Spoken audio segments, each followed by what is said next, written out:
Greetings, everyone. Welcome to Books to Change. Hello, subject to change viewers. It's been a little while since I did a book review, so I thought I'd kick in with a few.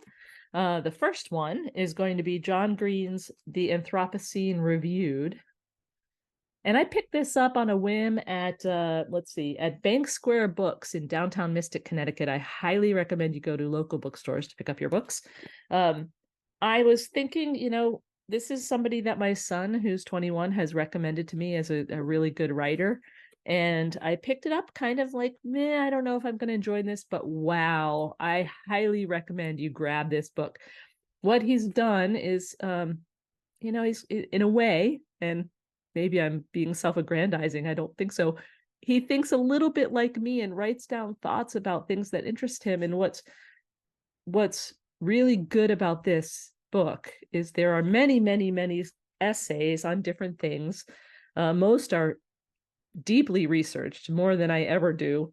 And he's framed them around an idea of rating them. And when I picked up the book, I thought it was going to be a book on specifically climate change, and like most books, specifically on some aspect of sustainability that's very limited.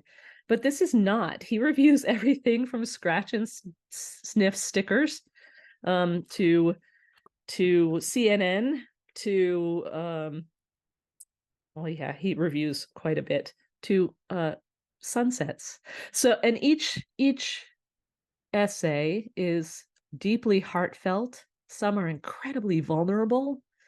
All are very well written, deeply researched, with sometimes afterthoughts that go in the footnotes, that give a little more context. I have enjoyed every single aspect of this book, even the few chapters that I had zero interest in. I'm not really interested in knowing about the world's largest ball of paint until I started reading the review of the world's largest ball of paint and why it matters. So that's my recommendation. Get this book from a local bookstore, read it, and then share it with somebody. I'm actually going to pass this on to my son so he can read all these essays because they give an insight into a world. Granted, it's probably around the time frame when I was growing up as well, or maybe a decade off, into a world where you can learn lessons and understand more, by just being in that world and having a relationship to it. So check it out. The Anthropocene Reviewed. I give this book 5 stars. Thanks for joining us for Books to Change. Please share some ideas with us. We'd love to know what to read next.